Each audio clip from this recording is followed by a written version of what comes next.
melepaskan semua hakku untuk mengenal kehendaknya di hidupku, mengiring Yesus. Yes Lord, terima kasih Tuhan. Hidupku, ku yakin anugerahnya mampu jadikanku hamba yang berkenan selalu. Biar pada saat siang hari ini Kau bicara dalam hidup kami Tuhan. Biar kami mengerti kehendak Tuhan di zaman kami. Dan Daud melakukan kehendak Allah pada zamannya. Buat setiap kami tidak ada satupun yang bodoh. Tidak ada satupun yang tidak mengerti kehendak Tuhan dalam hidup kami di zaman kami sekarang ini Tuhan. Kami berdoa biar Kau bicara dalam hidup kami. Biar kami mengenal dan mengerti akan kehendak-Mu atas hidup kami di zaman kami ini. Dan izinkan kami menyelesaikan setiap kehendak Tuhan atas hidup kami, atas gereja ini. Dan kami berdoa Tuhan, bicara Tuhan dalam hidup kami. Terima kasih Tuhan untuk saat siang hari ini. Di dalam nama Yesus kami berdoa. Dan setiap saudara yang percaya berkata, amin, amin. Silakan saudara duduk dalam hadirat Tuhan. Mari buka dengan saya di kitab Lukas pasal yang ke-10 ayat yang ke-38 sampai ayat yang ke-42. Saudara, mungkin ini adalah bagian dari firman yang seringkali pendeta khotbahkan. Tapi hari ini saya ingin melihat dari sisi yang berbeda di Lukas 10 ayat yang ke-38. Mungkin bisa dikeluarkan. Lukas 10 ayat 38. Ini adalah perikop tentang Maria dan Marta. Tapi hari ini mungkin kalau Tuhan izinkan saya akan bagi ada 2 atau 3, 4 poin mengenai hidup dari orang bernama Maria dan Marta. Kalau saudara lihat di Lukas 10 ayat 38, ketika Yesus dan murid-muridnya dalam perjalanan, tibalah ia di sebuah kampung, seorang perempuan yang bernama Marta menerima dia di rumahnya. Perempuan itu mempunyai seorang saudara bernama Maria. Jadi ini adiknya, mungkin adiknya. Dan Maria ini duduk dekat kaki Tuhan dan lihat perkataan ini. Terus mendengarkan perkataannya. Next. Sedang Marta sibuk sekali melayani. Garis bawahi kata ini. Ia mendekati Yesus dan berkata, Tuhan, tidakkah engkau peduli bahwa saudaraku membiarkan aku melayani seorang diri? Suruhlah dia membantuku. Tetapi Tuhan menjawabnya, Marta, Marta, engkau khawatir dan menyusahkan diri dengan banyak perkara. Tetapi hanya satu saja yang perlu, lihat ayat ini. Maria telah memilih bagian yang terbaik. Jadi Maria itu memilih bagian terbaik. Yang, dan ayat ini digarisbawahi kata, yang tidak akan diambil daripadanya. Next. Ya, sampai sini. Saudara, kalau saudara lihat di ayat di sini, sebetulnya adalah ada 2 tipe orang Kristen. Satu tipe orang Kristen adalah tipe Kristen yaitu namanya Kristen Marta. Tapi yang kedua adalah tipe Kristen yang adalah namanya Maria. Kalau saudara lihat orang tipe Kristen Maria adalah orang yang sibuk melayani, yang selalu melayani Tuhan. Tetapi belum tentu punya waktu menunggu Tuhan. Orang yang seperti Marta, Kristen Marta ini belum tentu dia punya waktu menunggu Tuhan. Belum tentu mengerti kehendak Tuhan. Belum tentu bisa menyenangkan hatinya Tuhan. Dan selalu kerjanya ada komplain bandingkan dirinya dengan yang lain. Tuhan kok dia nggak berbuat seperti ini? Kok dia tidak melayani aku seperti ini? Maria kok tidak membantu aku? Orang ini kerjanya Kristen Marta adalah selalu bandingkan dirinya dengan orang lain, dengan kelompok lain, dengan gereja lain. Itu Marta. Secara fisik dia sibuk melayani. Tapi orang ini adalah orang yang selalu khawatir dan menyusahkan diri dengan banyak perkara. Alkitab berkata dan selalu orang ini gampang sekali kecewa karena pembandingnya adalah manusia. Hari ini saya adalah orang yang paling cuek. Kenapa? Kalau ada orang berkata, kamu gak seperti ini, who cares? Siapa peduli? Yang buat saya peduli adalah, saya harus tahu kehendak Tuhan dalam hidup saya itu apa. Itu yang saya peduli. Saya gak peduli orang ini mau berbuat apa, seperti apa. Kalau itu bukan kehendak Tuhan dalam hidup saya gak peduli. Dulu kita ini terlalu banyak sungkan. Nah, saya bandingkan dulu dengan orang yang kedua. Orang yang kedua adalah bernama Maria. Maria adalah orang yang suka duduk di kaki Tuhan. Ini tipe Kristen yang kedua. Suka duduk di kaki Tuhan. Dan Alkitab berkata dia terus mendengarkan suara Tuhan. Dan dia ngerti kehendak Tuhan. Dan orang yang tipe Maria ini adalah orang yang selalu dan kerinduannya selalu ingin melayani Tuhan. Saya ngomong sesuatu sama saudara-saudari. Ini jangan dibuat ekstrim. Oh berarti Maria tuh gak suka melayani. Salah. Orang yang suka duduk di kaki Tuhan. Orang yang selalu mendengarkan suara Tuhan. Orang itu akan ngerti kehendak Tuhan. Dan kerinduannya ingin selalu melayani Tuhan. Beda dengan yang pertama, kerja sibuk melayani, tapi gak pernah punya waktu duduk di kaki Tuhan. Tidak pernah punya waktu menunggu Tuhan, tidak ngerti kehendak Tuhan. Dan belum tentu bisa menyenangkan Tuhan. Sekarepe dewe kerjanya membandingkan dirinya dengan orang lain. Tapi kalau Maria, dia gak pernah bandingkan dirinya dengan orang lain. Yang penting yang dia layani adalah minister to the Lord. Dia layani pribadinya Tuhan. Jadi hari ini kalau saya lihat orang sibuk melayani, ya oke. Yang penting buat saya simple, kamu lakukan kehendak Tuhan kan? Makanya setiap gereja itu beda. Dan setiap gereja itu punya namanya the will of God. Panggilan Tuhan, kehendak Tuhan. Lakukan saja kehendak Tuhan untuk gerejamu. Gak usah iri, lihat yang lain. No.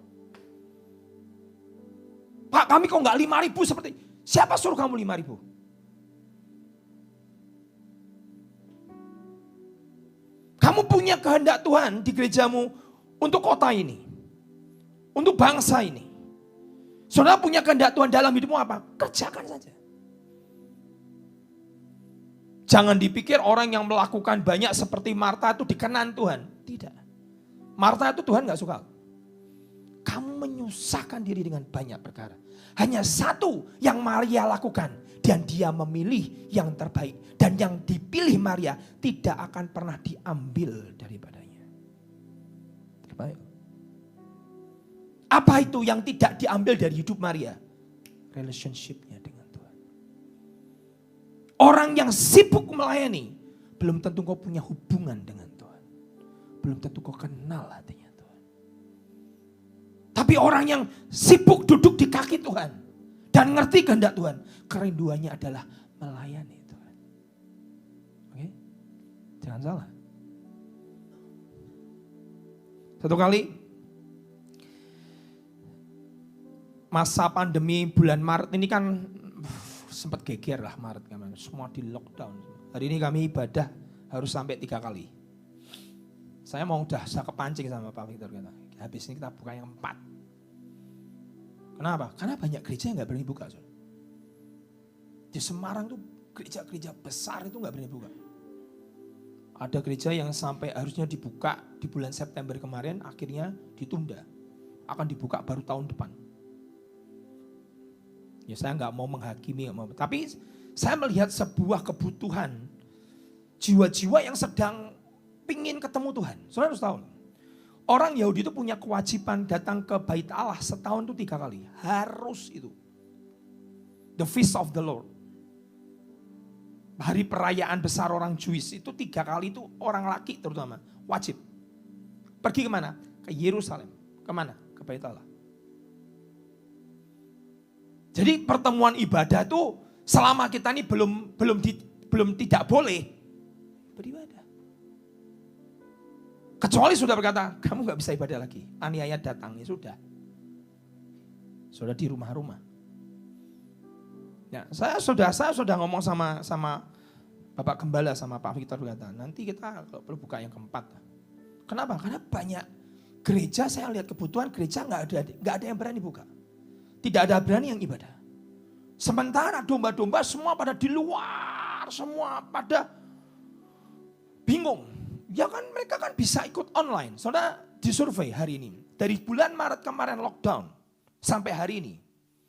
Kalau hari ini gereja hari ini dianggap aja ini ya. Coronavirus sudah hilang. Sudah lenyap dari muka bumi. Tidak usah muka Indonesia lah. Muka bumi sudah nggak ada. Sudah bersih. Kalau dibuat ibadah, gereja buka kembali. Yang kembali ke gereja hanya 40%. Survei. Mereka sudah customize. Mereka sudah terlalu biasa. Mereka sudah terlalu enjoy dengan YouTube di depan mukanya. Gak perlu mandi, gak perlu sikat gigi. Masih riep-riep, masih belean. Buka YouTube, ibadah di situ. Kalau perlu pakai makan Indomie. Sejujurnya begitu. Hanya 40% yang akan kembali ke gereja. Dan itu adalah sebuah kerugian buat kerajaan surga. Kerugian besar. Karena Alkitab berkata dia bersemayam di atas pujian umatnya. Saudara yang hari ini datang ibadah, puji Tuhan. Tapi saya mau berkata kepada saudara hari ini. Engkau harus punya namanya relationship. Karena kalau engkau punya hubungan dengan Tuhan, apa yang ada padamu itu gak bisa diambil. Hubungan itu gak bisa diambil. Pelayanan bisa diambil. Bisa hilang. Bisa lenyap. Tiba-tiba engkau gak boleh melayani di sini, gak boleh ke sana, bisa. Tapi relationship-mu dengan Tuhan, tidak ada satupun yang bisa mengambil. Bahkan Alkitab di kitab Injil yang lain berkata, apa yang dilakukan akan selalu diingat yang Maria lakukan itu. Saudara, orang yang duduk di kaki Tuhan, orang itu akan punya bahasa yang berbeda dengan orang yang hanya melayani di pekerjaan Tuhan. Ingat ya, saya tidak anti pekerjaan Tuhan. Maria kerinduannya juga ingin melayani di pekerjaan Tuhan. Karena orang yang duduk di kaki Tuhan, dia ngerti kehendak Tuhan, dia selalu ingin melayani di pekerjaan Tuhan, pasti. Sekarang saya mau ngomong ke sana.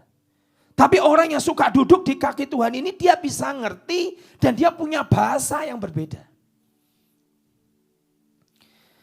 Satu kali Mother Teresa ini ngajar murid-muridnya dibawa pergi ke pinggir sungai Gangga. Dan Mother Teresa berkata kepada mereka begini. Tuh lihat di seberang, Mother Teresa lagi mandikan seorang gelandangan, anak gelandangan. Lagi dimandikan, terus dia bawa murid-muridnya, cewek-cewek semua biarawati itu.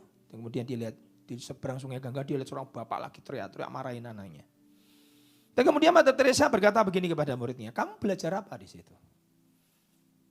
Wah, kenapa kok dia harus teriak-teriak? Mother Teresa berkata begitu. Ya karena supaya anaknya nggak dablek. Supaya anaknya mau mendengarkan, supaya anaknya mau memperhatikan, supaya anaknya mau bisa ngerti. Makanya bapaknya perlu teriak. Tuh. Tapi kan tuh anaknya di sebelah, nggak perlu teriak. Seorang ibu yang menurut saya pahlawan iman lah. Hari ini nggak ada orang bisa compare sama Mother Teresa.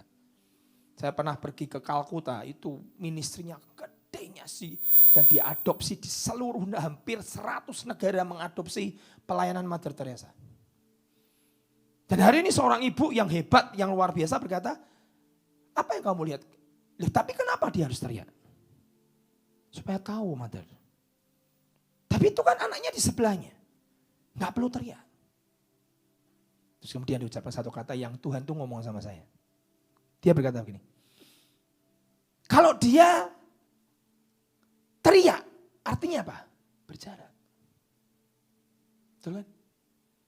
Kalau saya panggilin nama saudara dengan teriak, artinya kita ini sedang ada jarak. Jaraknya cukup jauh. Kecuali saya pakai mic. Tapi kalau saya panggil saudara di belakang, saya harus teriak. Betul? Karena ada jarak. Terus Tuhan ngomong sama saya. Berkata begini, kamu tahu? Seringkali aku harus teriak-teriak sama anakku. Kenapa? Karena berjarak. Kalau kamu berjarak dengan aku, Bahasaku pun akan teriak. Bahkan saudara, ular beludak teteramu dengi. Saudara jangan cek pribadi. Tuhan tuh kalau ngomong sama saudara tuh apa? Ulo Pak, aduh gawat. Saya dikatain ulo Pak sama Tuhan. Berarti Farisi saudara. Betul kan? Tuhan hanya mengucapkan kata ular beludak itu kepada siapa? Ahli Taurat orang Farisi. Sekarang lihat coba, ini saya lihat satu ayat. Kita lihat satu ayat kita lihat baik-baik. Di Markus 9, bukan juga Markus 9. Nah, saya tunjukkan nih. Hari ini saya mau sampaikan sesuatu di Matius 15 ayat 7. Ini Tuhan kalau ngomong dengan orang yang berjarak. Seperti ini. Sudah? Matius 15 ayat 7, Alkitab berkata, "Hai apa? Orang-orang munafik." Jangan sampai Tuhan ngomong sama kita gitu loh saudara. Ini Yesus yang ngomong. "Benar nubuatan Yesaya tentang kamu. Bangsa ini memuliakan aku dengan bibirnya. Padahal hatinya jauh daripadaku." Saya tanya, penting bibirnya atau penting hatinya?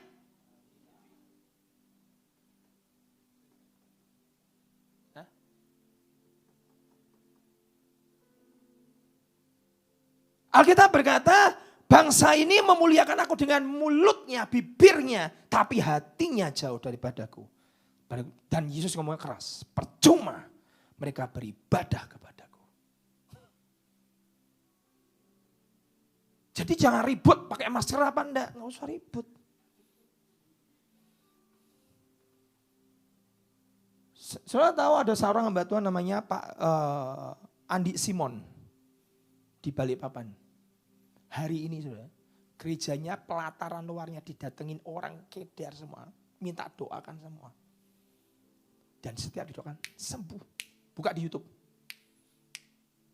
Itu tiap hari. Dan saya cukup kaget dia pakai masker. Tuhan kerja itu. Saya bukan anti masker, bukan pakailah masker. Enggak pakai masker enggak apa-apa. Tapi Tuhan itu nilai di mana sih? Hati. Percuma kamu beribadah dengan bibirmu, hatimu jauh. Buat apa? Dan Alkitab berkata percuma ibadahmu kalau hatimu jauh. Saya mau berkata kepada saudara, dia sedang cari hati. Dia sedang cari orang yang ngerti, kenal hati dan kehendaknya. Dan saudara akan perhatikan orang bernama Maria Lazarus. Karena nama Maria itu banyak. Maria Magdalena, Maria Lazarus, Maria siapa lagi itu banyak. Yang ngikut Yesus itu namanya Maria. Itu mungkin nama tren zaman itu. Yang hari ini nama siapa yang paling tren? Joko. Sudah gak tren lagi. Joko zaman saya. Zaman sekarang adalah Anastasia. Itu semua anak Anastasia semua. Atau Kesia A, Kesia B, Kesia C, Kesia D. Saking banyak nama Kesia, primadona. Zaman dulu nama favorit adalah nama Maria. Makanya hari saya sebut namanya adalah Maria Lazarus. Saudaranya Lazarus. Orang ini gak banyak ngomong. Dia hanya duduk diam. Dia bisa ngerti hati Tuhannya. Dia melayani Tuhannya. Dan saya suka satu kata ini, dia bukan melayani pekerjaan Tuhan. She is minister to the Lord. Dia melayani pribadinya Tuhan. Itu beda. Kok tahu Pak? Nanti lihat. Di Yohanes 11. Tiba-tiba wanita ini bernama Maria Lazarus. Dia datang. Dia cuci kaki Yesus. Pakai minyak mur. Dan diseka pakai apa? Pakai rambut. Yohanes 11. Pertanyaan saya. Muridnya lakukan? Yesus minta? Tidak. Kok tahu? Bahasanya hati. Tidak berjarak. Saudara, orang kalau jatuh cinta, tatapan mata saja saling melihat, ngerti. Kadang cuma bersih, yang tahu. Pinginnya ini gudeg ini pasti. Cuma yang. Tapi ada orang yang sudah lama menikah, yang tidak. Padahal suami istri, kok nggak ngerti-ngerti kenapa? Hatinya berjarak. Saudara? Jangan kau pikir kau di dalam gereja, hatimu dengan Tuhan tidak berjarak. Berjarak. Saya khotbah begini, ada jemaat datangin saya. Pak, confirm. Kenapa? Saya ngimpi, Pak. Saya bawa suami saya pergi ke dokter gigi apa dokter telinga itu. Saya pertama ini pendoa syafaat. Saya pertama bingung, dokter 2-3 ngomong sama suami saya, kamu muda kenapa? Ya. Orang yang kedua, kamu muda kenapa? Tidak. Yang kedua bilang, kayak budek ya Pak? Ya enggak juga. Lah kok enggak ngerti? Saya baru ngerti Pak, karena berjarak. Kalau engkau berjarak, kau tidak akan ngerti kehendak Tuhan dalam hidupmu. Karena kita berkata engkau orang munafik. Kamu muliakan aku dengan bibirmu, tapi hatimu jauh. Sedangkan yang kau ajarkan adalah perintah manusia. Dengan Tuhan itu, kadang cuma pakai bahasa apa? Air mata. Nggak perlu ngomong.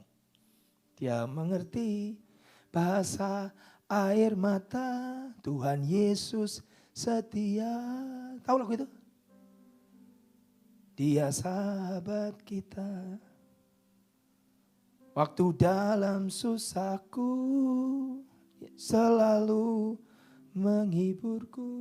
Terus apa katanya? Dia mengerti bahasa apa? Tetesan air mata. Apakah sudah kau di atas nangis Tuhan ini kepahitan suamiku tetesan pertama. Nggak perlu dijelaskan. Ini kepahitan gara-gara anakku miso-miso sama aku Tuhan. Nggak perlu.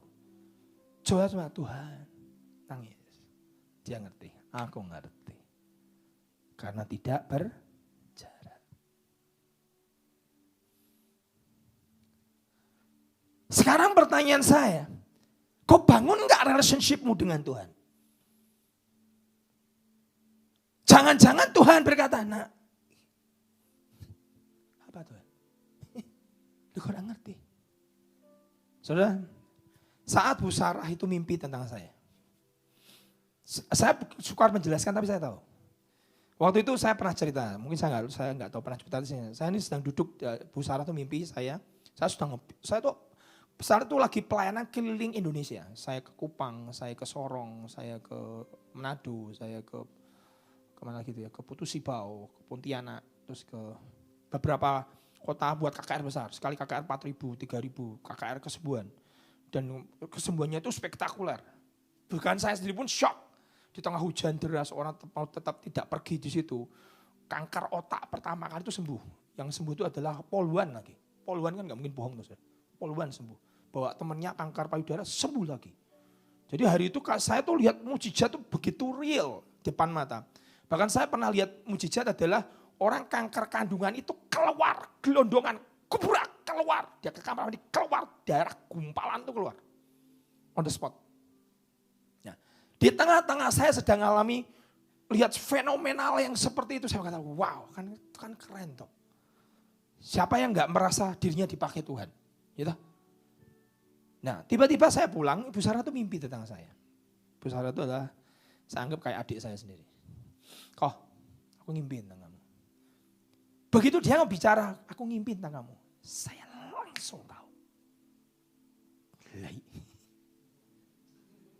Gawat nih. Loh, itu bahasa Tuhan. Saya tuh langsung ngerti aku. Madek hati saya. Wah, ini mesti ada yang miss dalam hidup saya ini. Sudah. Aduh. Tapi bentar ya, aku tak ngantar anakku sekolah dulu. Aduh. Saya pulang itu kayak orang gak bisa tidur. Ayo cepet aku pengen tahu mimpinya apa. Tapi hati tahu. Saya ngerti bahasa Tuhan gak sih? Jadi Tuhan itu gak perlu beludak kamu kambing, coro, nggak perlu. Kalau sudah sampai keluar kata-kata begitu, ular beludak kamu. Itu ular berbisa loh, ular beludak yang diucapkan Yesus kepada orang ahli Taurat, orang Farisi. Itu Yesus sudah bahasa misohnya Tuhan itu, ular beludak kamu. Jangan ngomong tak mudeng. Tuhan gak pernah misoh ya. Misohnya ular beludak kamu. Nah, begitu dia bicara begitu, saya langsung, aduh ini ada yang gak pas ini masih. Ada yang gak benar ini masih. Udah, saya di rumah sudah deg-degan ini kapan itu katanya WA saya, katanya mau telepon, gak telepon. Saya tunggu berjam-jam, gak, hati sudah gak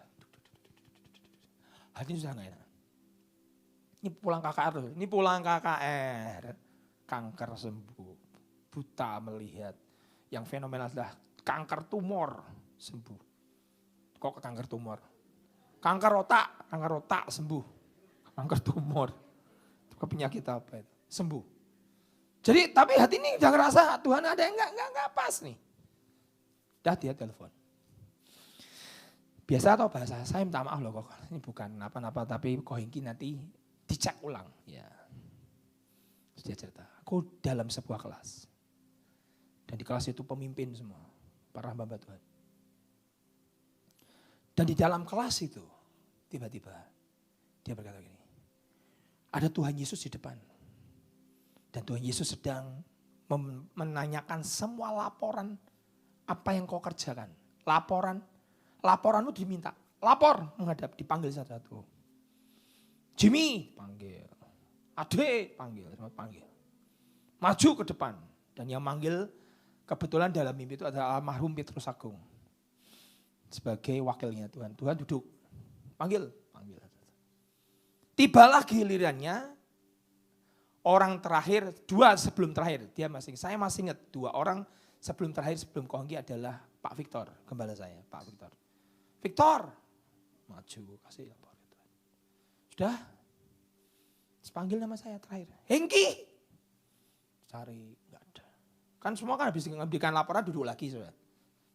Panggil Hengki, tidak ada. Panggilan yang ketiga, Hengki, tidak ada.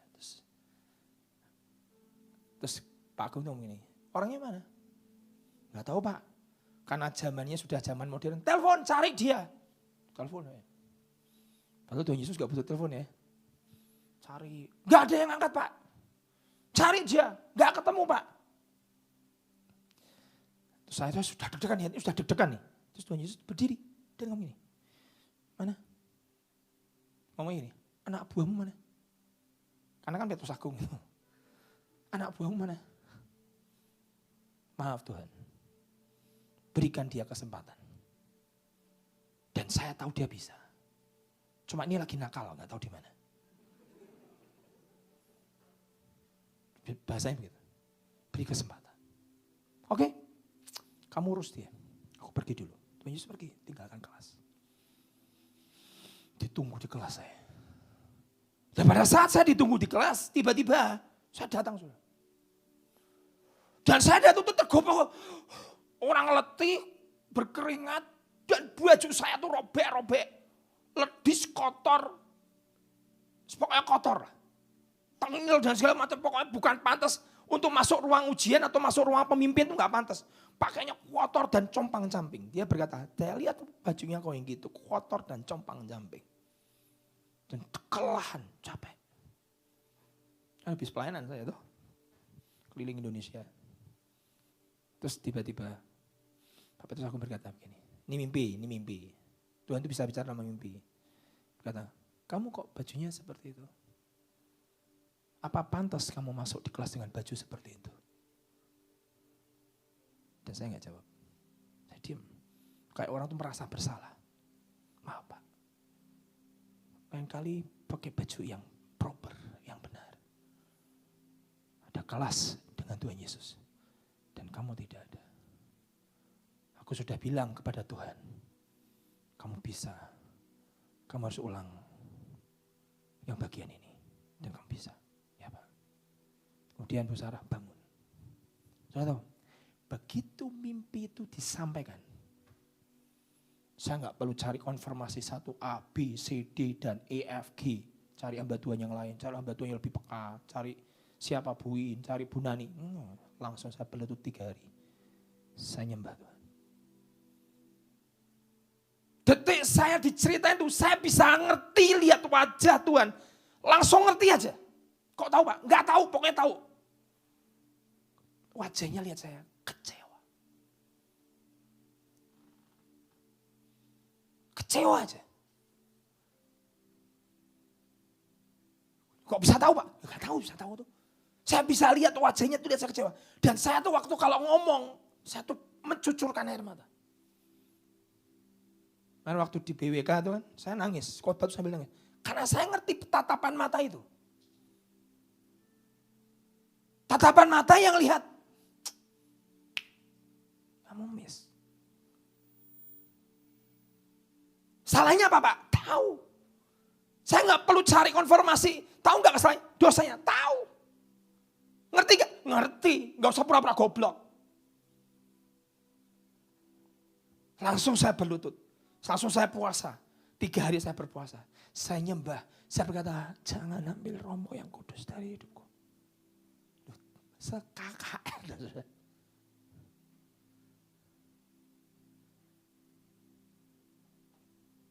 Kanker otak sembuh.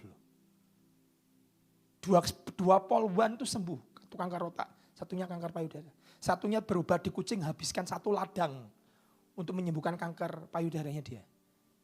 Dan tidak sembuh. Malam itu insaf, langsung sembuh. Saya bisa berdalih berkata, loh Sar, aku disertai loh. Urapanku jalan loh. Saya berkata ada orang yang sakit telinga 3 tahun sebelah kiri, kena loh, maju ke depan, bam, sembuh loh. Saya berkata ada orang yang jalan di atas air, itu orang jalan di atas air apa? Itu orang Dayak. Kalau jalan pakai daun. Pulang pelepasan. Dan terus pulangnya gimana Pak? Naik kapal, gak bisa pakai jalan di atas lagi. Gara-gara pelepasan.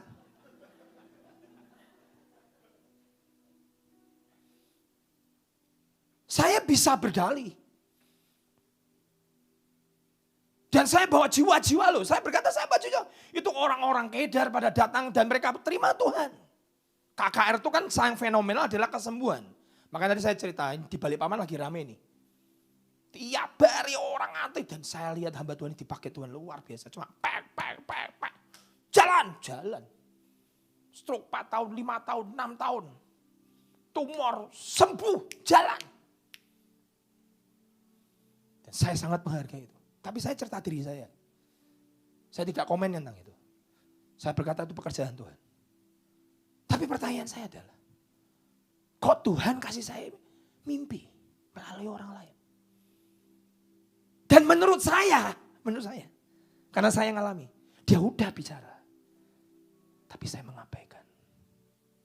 Dia sudah teriak, tapi saya tidak mendengar.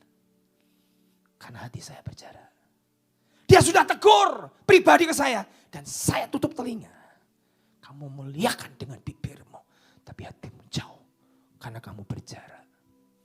Aku harus pakai orang. Itu sudah kalau Bu Sarah sampaikan mimpi. Dan saya tidak bertobat. Tuhan akan pakai cara lain lagi. Apa Pak?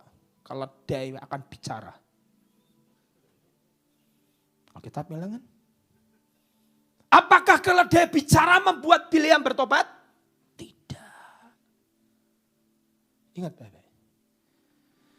Jangan engkau berpikir kalau Tuhan bicara pakai keledai ngomong. Loh bos, aku kok mbok tendang bos.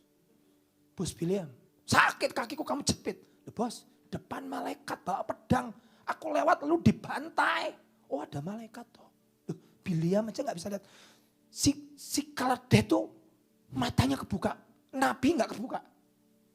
Bingung tak? Itu pun tidak membuat bertobat. Detik saya ngerti Tuhan, aku dukakan engkau. Kau nyakiti hatimu. Saya berlutut, saya berdoa. Saya akui semua dosa yang tersembunyi, hidden agenda dalam hidup saya. Daud pernah berkata, nyatakanlah the presumptuous sin, dosa kesombongan yang tidak aku sadari. Who knows his error? Siapa yang ngerti errornya? Saya ucap, saya gini Tuhan. Dan saya yang paling shock adalah baju saya compang-camping. Berapa hari yang lalu seorang dari jemaat WA saya. Dan dia panggil saya Sir, karena dulu saya dulu adalah kepalanya yayasan. Dia panggil saya Sir, mantan guru. Tadi malam saya mimpi. Dia ketik. Dan dalam mimpi terjadi rapture. Ini baru kejadian 2 minggu yang lalu. Kalau mimpi saya 2 tahun yang lalu. Tadi malam saya mimpi dan terjadi rapture. Dan pada saat terjadi rapture saya lihat istri dan anak saya. Karena dia sudah punya istri punya anak. Langsung bajunya berubah. Jadi putih bersih. Dan terangkat. Dan saya lihat orang-orang Kristen yang tertinggal. Orang-orang Kristen yang percaya Yesus tapi tertinggal. Saya lihat bajunya kotor. Ledis, compang-camping, robek-robek. Dan seperti gelandangan. Saya ingat mimpi saya. Baju saya compang-camping. Kok bisa melayani Tuhan di atas mimbar? Bajumu compang-camping.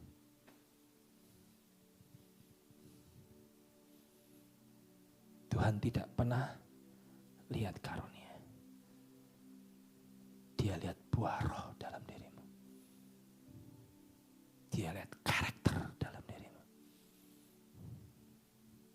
Kayak perlu tuh saya nangis, Tuhan jangan ambil rohmu dari hidupku. Saya tidak takut kehilangan karunia kesembuhan. Sekali karunia diberi tidak akan pernah ditarik.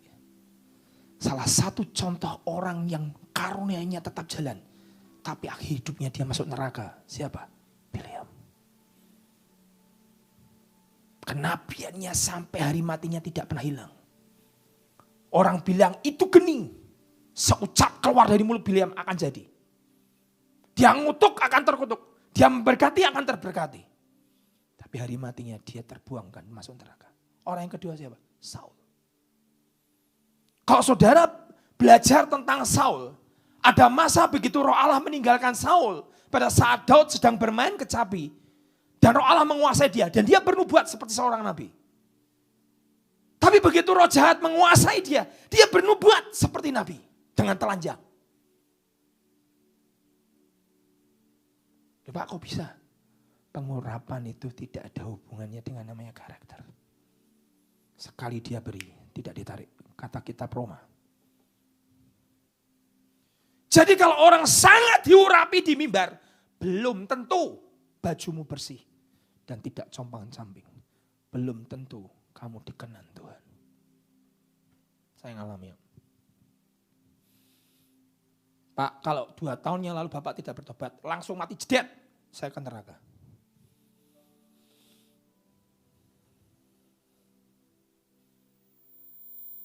Penting kau punya hubungan.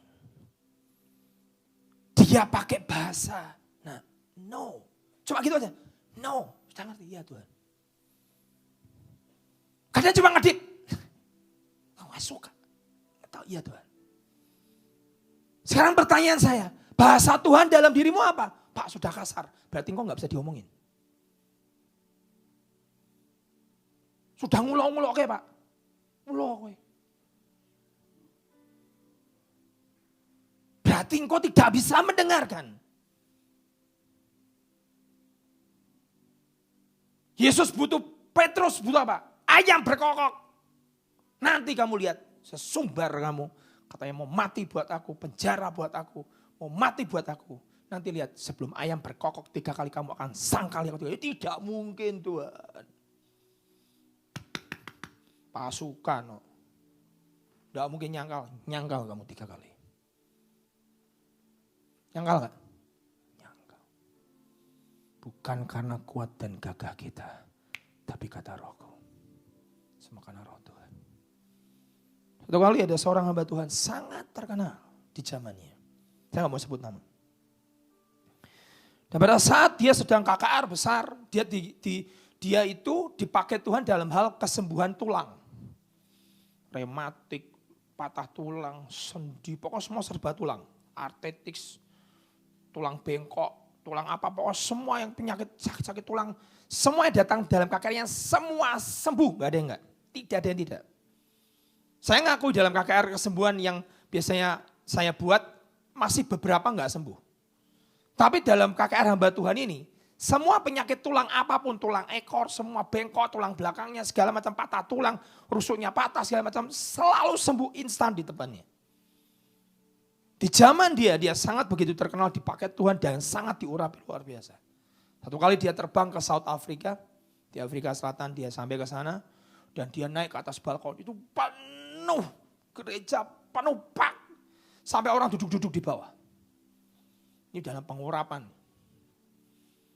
Tiba-tiba dia ngucap, berkata begini, sekarang dunia di bawah kakiku. Hati-hati.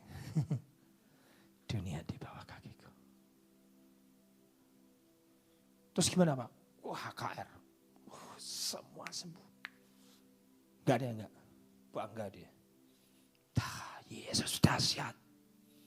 Terbang dia balik dari South Africa ke London. Mendarat pesawatnya. Bam. Sampai buka pintu rumah. Begitu buka pintu rumah masuk. Gelek. Kolaps.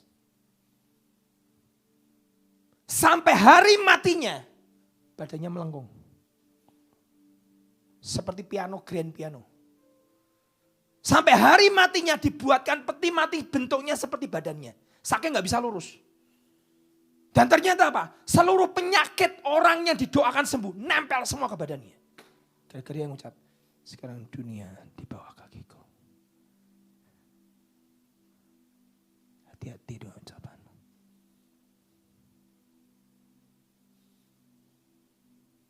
Kau jamah kemuliaan, habis kamu.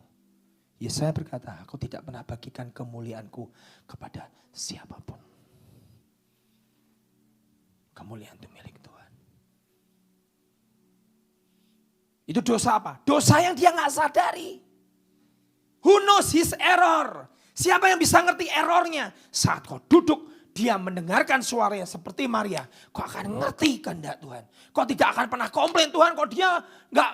Kau nggak pelayanan seperti aku seperti ini. Kau nggak akan bandingkan dirimu dengan yang kau pikir hanya Tuhan, suaranya, dia bicara apa, aku ingin menyenangkan dia, inginmu apa? Dia basuh kaki Yesus dengan minyak mur. Dan Yohanes 12 ditulis, Maria Lazarus membasuh kaki Yesus dengan apa?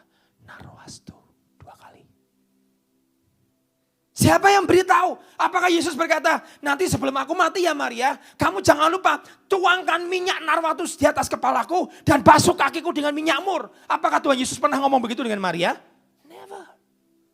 Kau tahu Pak, bahkan Yesus memuji perbuatan Maria. Yudas yang sukanya nyuri berkata, ini pemborosan minyak narwastu murni, harga 1 tahun gaji orang, kok dicurahkan di kepala Yesus dan di kakinya, lebih baik diberikan pada orang miskin. Yesus berkata, orang miskin selalu ada padamu, tapi aku Tuhan tidak selalu ada bersama dengan kamu. Dibela Maria. Biarkan dia menyiapkan penguburanku. Yesus lahir, persembahannya adalah minyak mur. Yesus mati dibasuh kakinya dengan minyak mur. Kok Maria tahu? Kalau orang Majus kasih minyak mur. Kok Maria tahu alfa mur, omega mur? Kok tahu? Karena dia duduk di kaki. Hatinya tidak berjarak. Hatinya dekat. Cuma dipandang. Maria, apa yang kau inginkan daripadaku? Tersungkur. Tuhan, kalau engkau di sini, adikku Lazarus gak akan mati. Dan Alkitab kata, maka menangislah Yesus. Marta, Tuhan kalau engkau di sini, adikku gak akan mati. Aku kebangkitan dan hidup. Tahu Tuhan. Kristen Marta, tahu. Gak usah tanya, memang kebangkitan itu. Kalau Maria enggak, tersungkur. Dan ucapannya sama, kalau engkau di sini, adikku enggak akan mati. Maka menangislah Yesus. Loh, sama Marta dijawab, sama Maria, Yesusnya nangis. Hubungan apa ini? Hati. Engkau harus punya hubungan pribadi dengan Tuhan.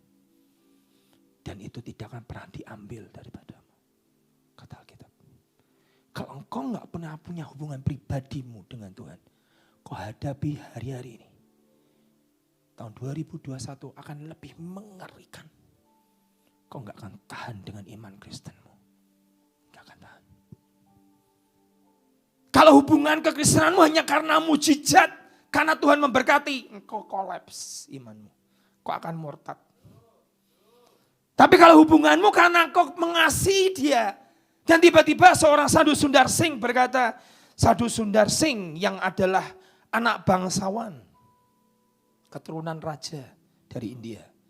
Sudah punya calon istri, rumah mewah, pekerjaan bagus. Dan dari suku tertentu di India dengan marga Singh berkata, dia ketemu Yesus, dia tinggalkan semua istrinya, rumahnya, fasilitasnya sebagai anak raja, anak bangsawan. Dan dia harus naik ke gunung mountain, Everest, gunung Himalaya dengan jalan kaki. Di atas salju, berhari-hari. Kadang hanya ketemu dengan satu orang di gua. Dan dia temui pribadi, dia diajak terima Yesus. Kadang orang itu menolak. Dia pindah, jalan lagi satu hari, masuk ke hutan. Ketemu dengan singa, ketemu dengan harimau. Dia pertaruhkan nyawanya, masuk ke dusun, dilempari batu, dibuang ke sumur, kasih kalajengking. Dan gak mati.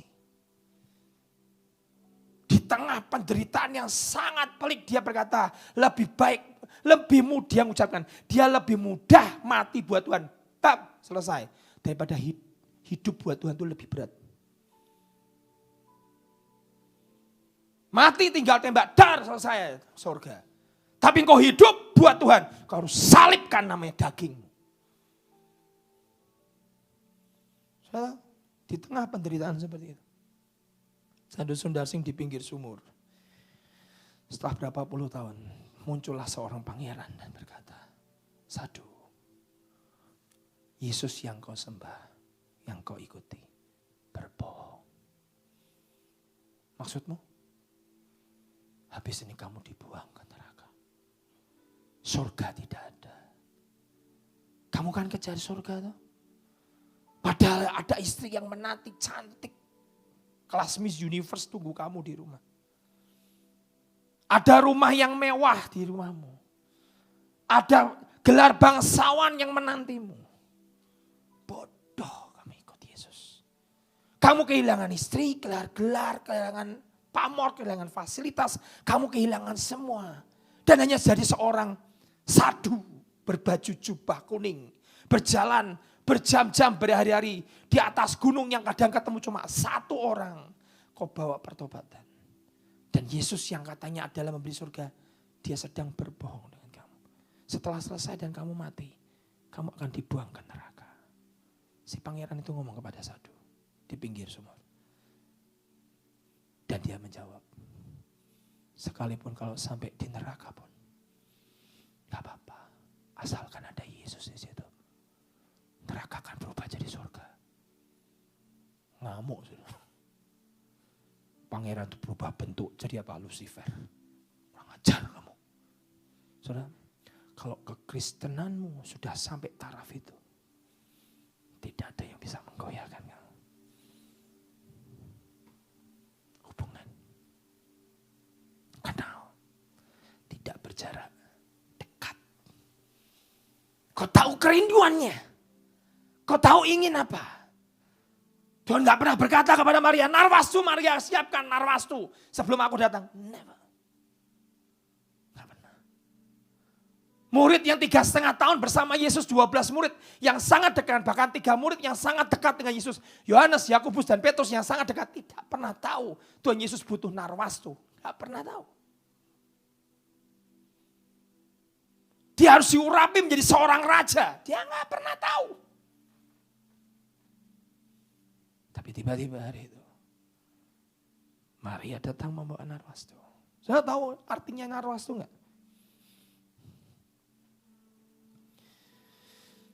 Narwastu itu buat orang Yahudi adalah, jadi gini, saya punya anak perempuan. Begitu saudara punya anak orang Yahudi ya, anak perempuan. Mamanya akan ngomong gini, mulai hari ini nak, kamu harus nabung. Buat apa mah? Buat beli narwastu. Kenapa mah? Itu mahalnya luar biasa. Jadi itu tuh adalah tabungan seumur hidup. Begitu dia ngerti kamu masih gadis, kamu masih perawan, kamu masih suci, kamu masih virgin, kamu harus beli namanya narwastu. Untuk apa mah? Nanti pada hari pernikahan, minyak yang uang yang kamu tabung dari sejak kecil. Begitu kamu nanti ketemu dengan calon suamimu, kamu belikan narwastu. Nanti di hari pernikahanmu, narwastu kau pecah di depan suamimu. Kau curahkan minyak di atas kepalanya. Dan kau berkata, ini adalah lambang kesucianku. Jadi buat Maria, bukan Magdalena loh ini, Maria Lazarus. Dia bawa narwastu. Dan dia pecahkan narwastu itu. Dia curahkan di kepala Yesus. Hari itu dia berkata, Tuhan, kau adalah suamiku. Inilah bukti kesucianku. Ini adalah bukti cintaku kepadamu. Dan Yesus kata, wow. Ini tabungan seumur hidupnya. Ini harga masa depan. Dicurahkan di kepala Yesus. Orang yang selalu dekat dan duduk dan kenal Tuhan. Dan Tuhan berkata, kau selalu memberi yang terbaik. Selalu yang terbaik. Tapi Marta yang sibuk melayani, dia tidak pernah ngerti memberi yang terbaik. Salah enggak Pak pelayan? Enggak. Tapi kau tidak pernah bisa memberi yang terbaik. Memberi harga masa depan. Memberi segalanya. Enggak pernah. Makanya begitu narwastu dipecah. Baunya semerbak. Itu harga seumur hidupnya Maria. Yudas marah. Murid yang 11 marah. Yesus berkata, jangan ganggu dia. Kamu gak tahu bahasa. Kami berdua. Sudah tahu? Kau harus punya bahasa pribadi dengan Tuhan. Saat saya cerita kesaksian saya pakai baju compang-camping di mimbar. Saya lihat wajah Tuhan. Lagi menangis. Saya nangis di mimbar. Nangis. Hampir 5 menit saya nangis. Di mimbar depan jemaat. Nangis. Jemaat diam. Nangis semua. Berlutut semua. Saudara kalau kenal dia, kau gak akan pernah ingin melukai dia. Amin. Bahasamu dengan bahasa Tuhan dalam hidupmu apa? Yang terakhir, ayat terakhir.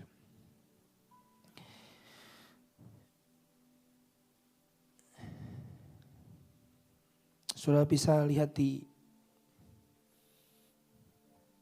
Markus pasal 2 ayat yang ke-21.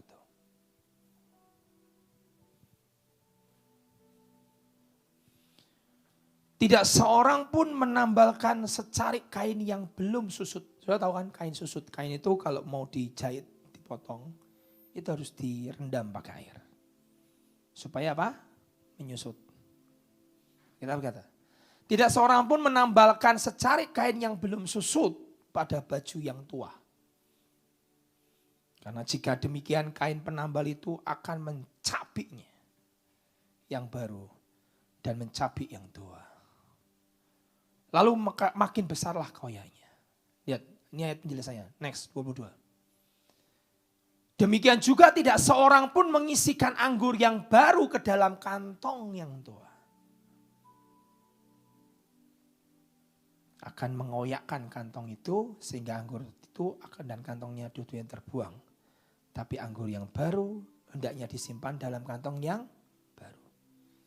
Saudara, kantong yang tua itu, ini poin saya yang kedua, itu tidak elastis. Tapi kantong yang baru itu elastis. Dan anggur yang baru itu kadar alkohol, fermentasi yang sudah disimpan bertahun-tahun, 50 tahun. Begitu dia dikeluarkan dari tempat penyimpanannya, dikeluarkan, dimasukkan dalam kantong yang lama, itu pecah. Anggur yang baru, yang fermentasi dalam kadar alkoholnya tinggi itu harus dimasukkan ke kantong yang baru, yang elastis. Supaya apa? Nggak pecah. Saya tanya, kantong saudara itu lama atau baru?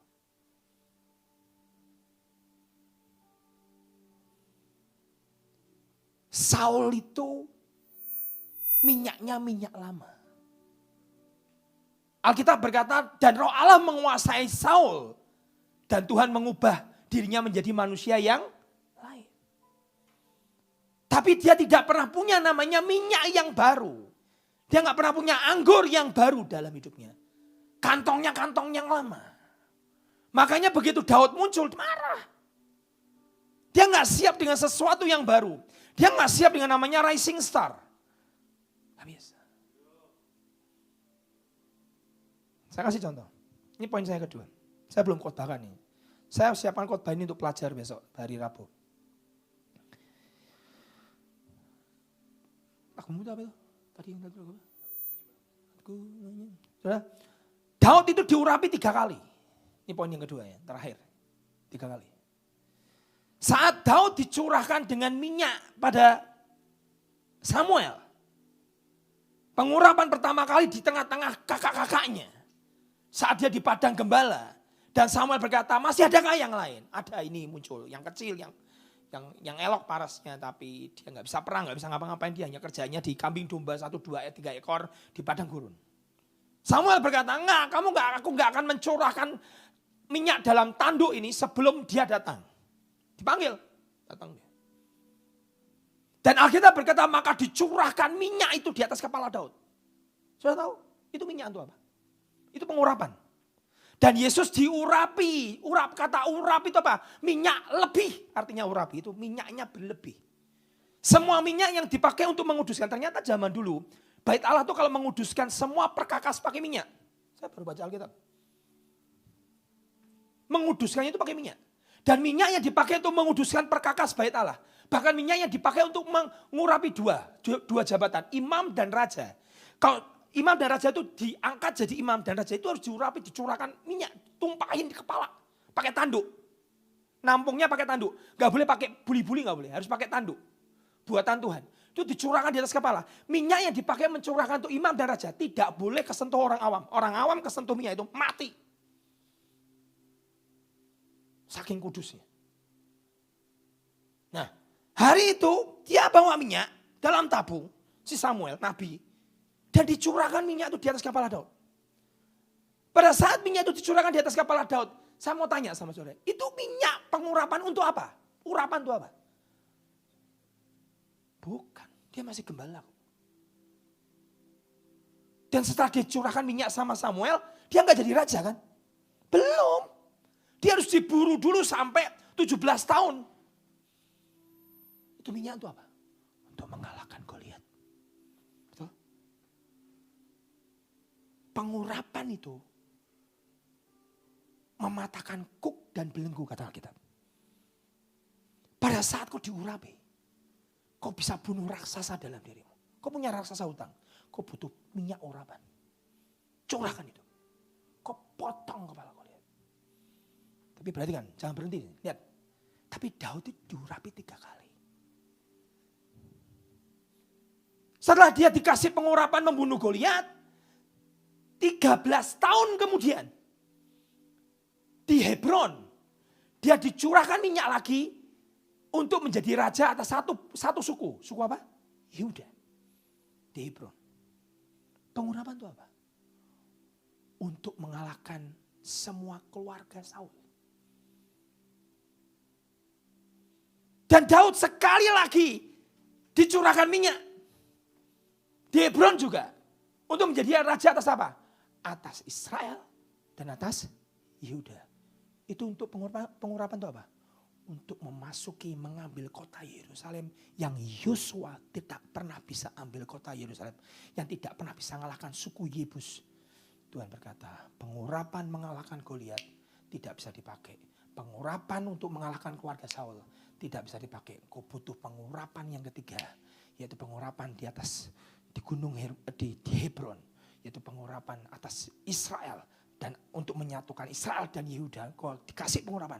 Menghancurkan orang Yebus yang tinggal di kota Yerusalem. Dan sejak diurap yang ketiga, dia ambil kota Daud. Dia establish namanya the city of David.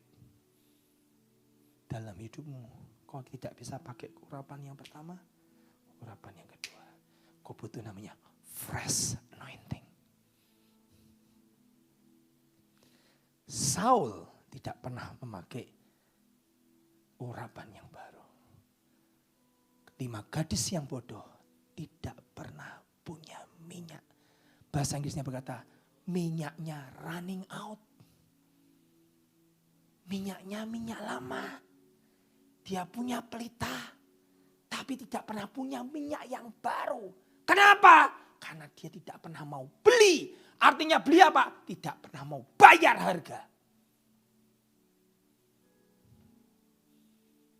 Saya tutup dengan cerita ini. Ini poin yang kedua terakhir. Keren banget menurut saya. Saya ingin terjadi dalam hidup saya. Saya lagi tunggu namanya pengurapan, pencurahan terakhir. Ini belum. Pencurahan terakhir tuh enggak segini. Ya, saya udah lihat di Balikpapan. Satu hamba Tuhan dipakai untuk doakan orang. Dan itu menurut saya fenomenal. Sampai menteri perhubungan, menteri apa, kasih surat pribadi. Terima kasih. Dan dia doakan pakai nama Yesus loh. Tapi ini belum sampai menyeluruh seluruh dunia. Yang membuat Daud jadi besar. Sampai dunia mengenal. Sampai hari ini namanya dipakai namanya City of David. Atau benderanya dipakai adalah bendera bintang Daud. Gara-gara pengurapan yang terakhir. Di Hebron. Saudara tahu ada seorang hamba Tuhan bernama Mordecai Ham. Tahun 60-an. Waktu itu Billy Graham masih muda. Dan bertobat melalui dia. Hari itu Mordecai Ham berkata begini.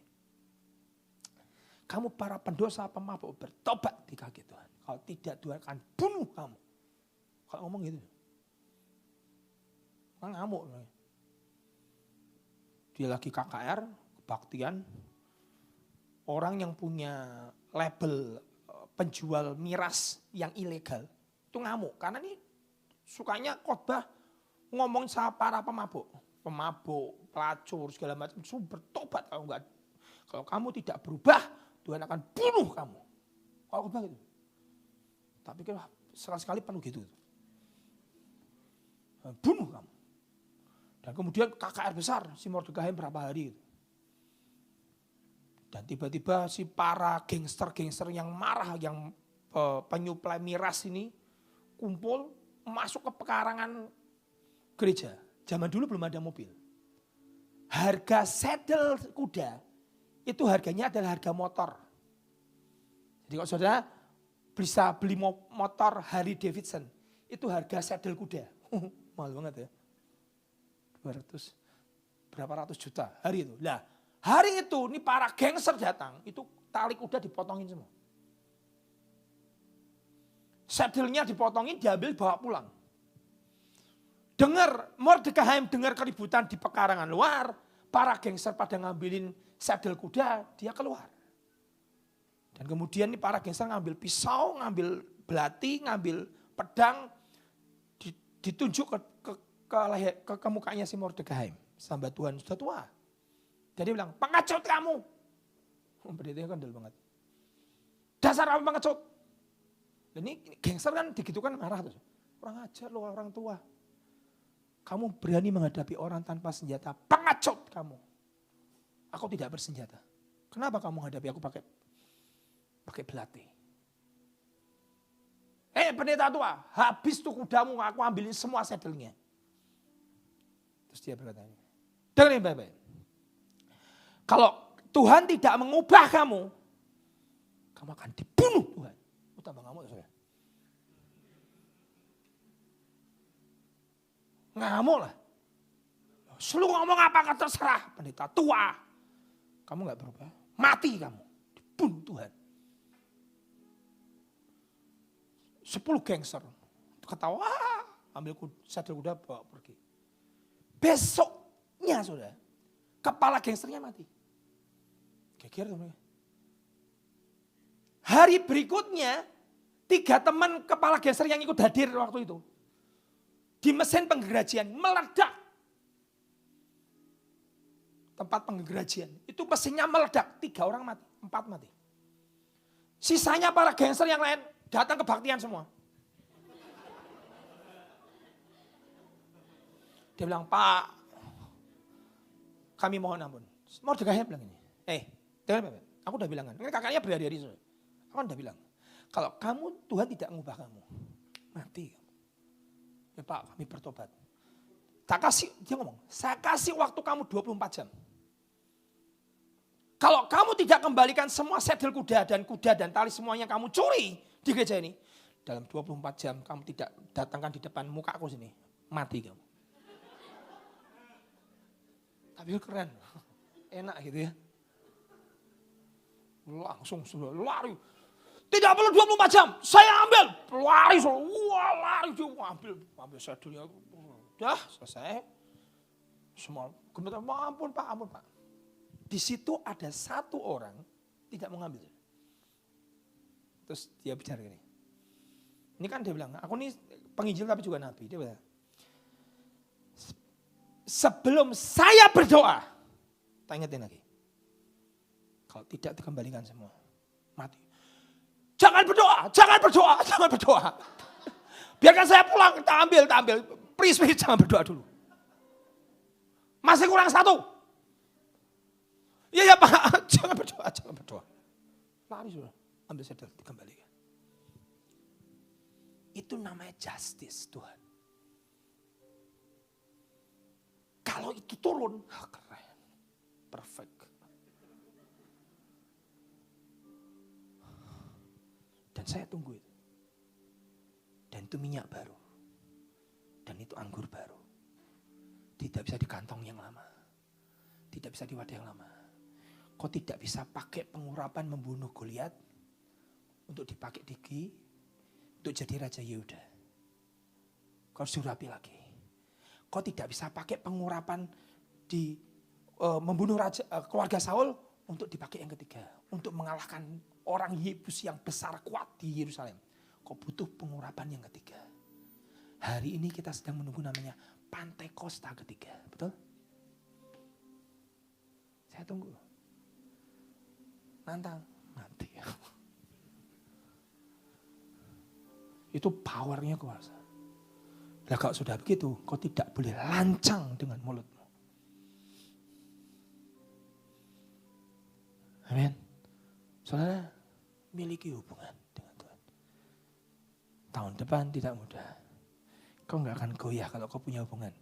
Karena kau sudah memilih yang terbaik. Dan tidak akan pernah diambil daripadanya. Tapi yang kedua, butuh minyak baru. Pengurapan baru turun. Nanti lihat goncang semua dunia. Dan Tuhan gak pakai lagi 1 pendeta. Seluruh orang percaya akan dipakai semua. Dengan kekuatan seperti itu. Berapa teman-teman? Nantang kamu. Mati ya. Itu pernah terjadi di Jepara. Seorang nabi bernama Konggomba itu. Istrinya ngomel. Dasar perempuan cerewet kamu. Merot kowe. Merot glek. Langsung klek. Saya senang yang gitu-gitu.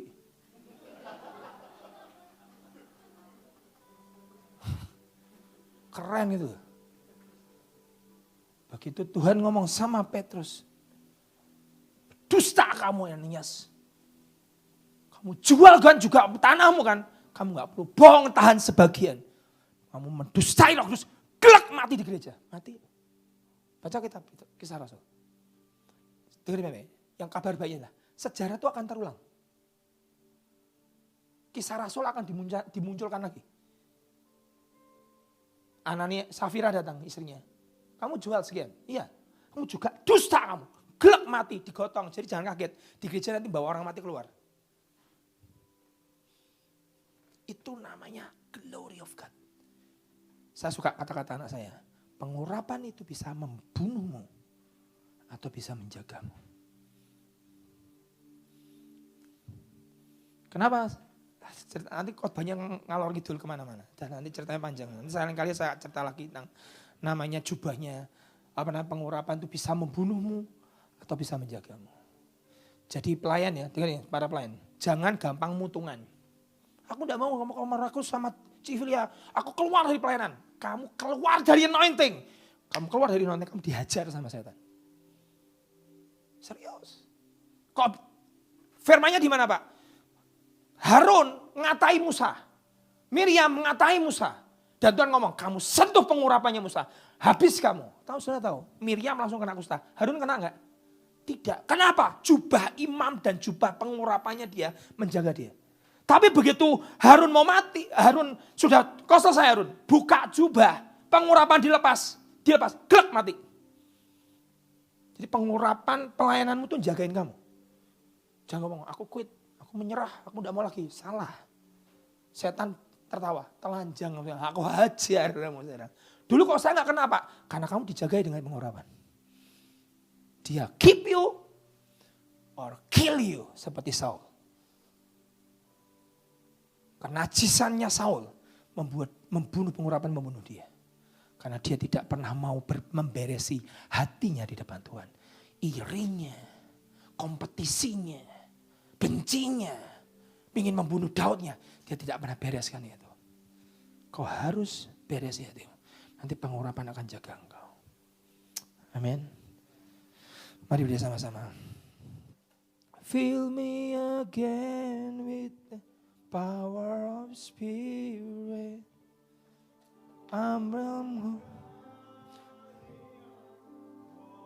More Holy Spirit, fill in this place. I need more and more of you. Fill me again with the power of your Spirit. Lord, I'm crying out for more. Come, Holy Spirit, fall in this place. I need more and more of you. Fill me again with the power of your Spirit. Lord, I'm crying out for more. Come, Holy Spirit. Come, Holy Spirit, fall in this place. I need more and more of you. Fill me again with the power of your Spirit. Lord, I'm crying out for more. Come, Holy Spirit, fall in this place. I need more and more of you. Fill me again with the power of your Spirit. Lord, I'm crying out for more. Come, Holy Spirit, fall in this place. I need more and more of you. Fill me again with the power of your Spirit. Lord, I'm crying out for more. Come, Holy Spirit, fall in this place. I need more and more of you. Fill me again with the power of your Spirit. Lord, I'm crying out for more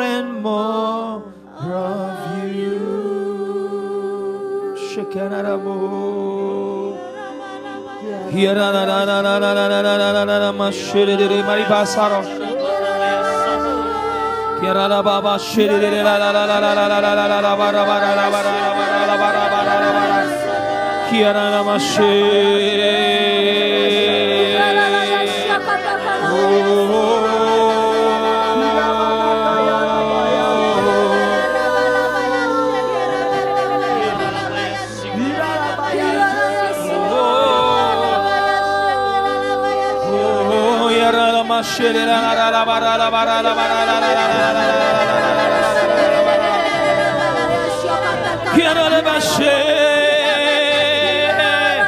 fresh anointing, feel the Holy Spirit.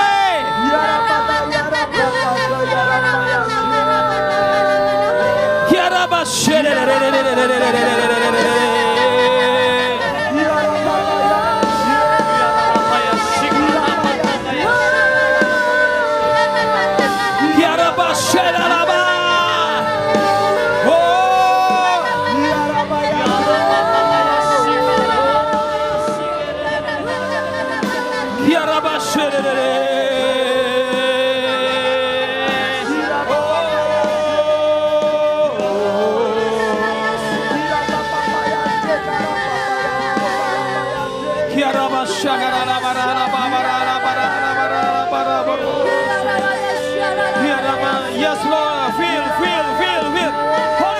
Holy Spirit, penuhi.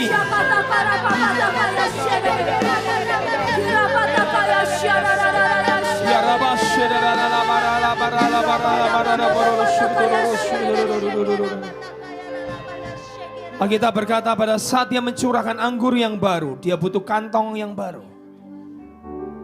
Kau tidak bisa memakai kantong bejanamu yang lama. Saul tidak pernah bertobat. Samuel cukup keras berkata, seharusnya Tuhan akan meninggikan engkau menjadi raja selamanya. Tapi karena ketidaktaatanmu, kerajaanmu akan diberikan kepada orang yang berkenan di hatinya. Saul tidak pernah berlutut dan berkata, Tuhan ampuni aku. Bejananya masih bejana yang lama. Hidupnya masih berkompetisi. Hidupnya masih penuh dengan iri. Hidupnya adalah untuk dirinya. Kenapa orang lebih memuji Daud daripada memuji aku? Hidupnya syarat dengan tahta, dengan kekayaan. Hidupnya hanya penuh dengan keakuan. Dia ingin hidupnya selalu dipuji dan orang selalu memberikan pujian yang terbaik buat dia. Dia tidak pernah mau terima teguran. Bahkan dia merobek jubah Samuel. Bejananya adalah bejana yang lama. Tuhan tidak bisa pernah mencurahkan anggur yang baru, minyak yang baru, yang fresh anointing dalam hidup Saul. Dan kita berkata roh Allah meninggalkan dia. Dan roh jahat memasuki dia. Hari ini Tuhan mau berkata, nah bersihkan yang di dalam. Yesus kalau berkata kepada orang Farisi berkata, kamu seperti kuburan yang dilabur putih, dalammu penuh dengan kebusukan dan tulang belulang. Bersihkan cawan di dalam, yang di luar akan mengikuti. Bukan bersihkan yang di luar, maka di dalam akan mengikuti. Tapi bersihkan yang di hatimu. Karena dari hati manusia keluar yang najis, yang kotor, keangkuhan, semua keserakahan, kenajisan keluar dari hati. Semua keluar dari hati. Itu yang harus kau bersihkan dalam hidupmu. Kalau kau masih pahit, kau masih marah, kau masih benci, kau masih dendam, cawanmu masih lama. Tuhan minta bersihkan cawan yang sebelah dalam, supaya anggur yang baru bisa dicurahkan. Kau masyekena arobos sekena raba. Oh raba sekena raba seke marara marara marara marara. Hiarabos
Come Holy Spirit, fall in this place. I need more and more of you. Fill me again with the power of your Spirit. While I'm crying out, come Holy Spirit, come Holy Spirit, fall in this place. I need more and more of you. Fill me again with the power of your Spirit. Lord, I'm crying out, come Holy Spirit, fall in this place. I need more and more of you. Fill me again with the power of your Spirit. Lord, I'm crying out, more. Come Holy Spirit, fall in this place. I need more and more of you. Fill me again with the power of your Spirit. Lord, I'm crying out for more of you. Urapilah kami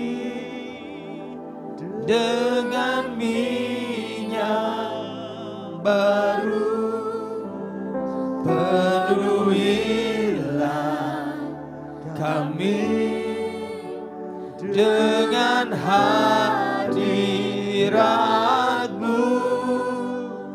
Kami rindu Tuhan melihat kuasa-Mu dicurahkan di tempat ini.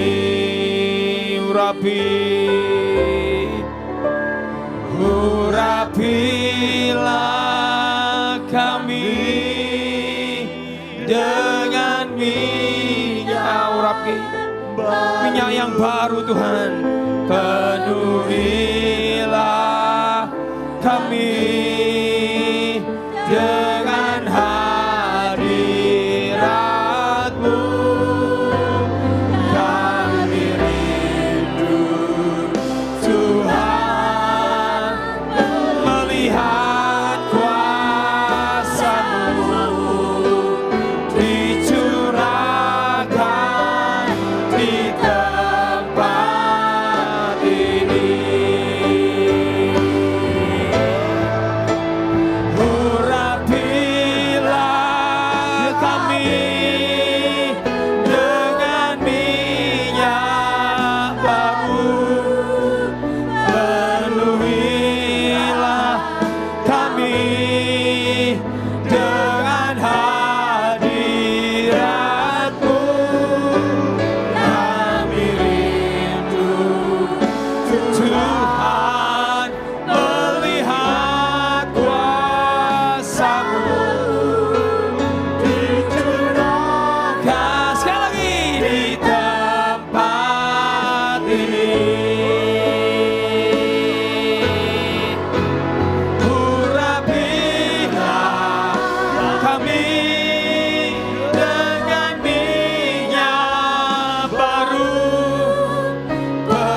ini. Kami bawa hidup kami di hadapan-Mu. Kami akui semua dosa dan cawan kami yang lama, Tuhan. Cawan yang penuh dengan kemarahan. Cawan yang penuh dengan keletihan. Cawan yang penuh dengan ketidakpercayaan. Ampuni Tuhan. Bersihkan cawan ini. Cawan yang penuh dengan pembandingan kami dengan orang lain. Cawan yang penuh dengan kepahitan, Tuhan, bersihkan Tuhan. Ampuni Tuhan. Cawan yang penuh dengan kesombongan. Karena Kau siap mau mencurahkan minyak dan anggur yang baru. Dan kami harus siapkan wadah yang baru, kantong yang baru. Kami rindu Tuhan, melihat kuasa-Mu dicurahkan di tempat ini. Kami rindu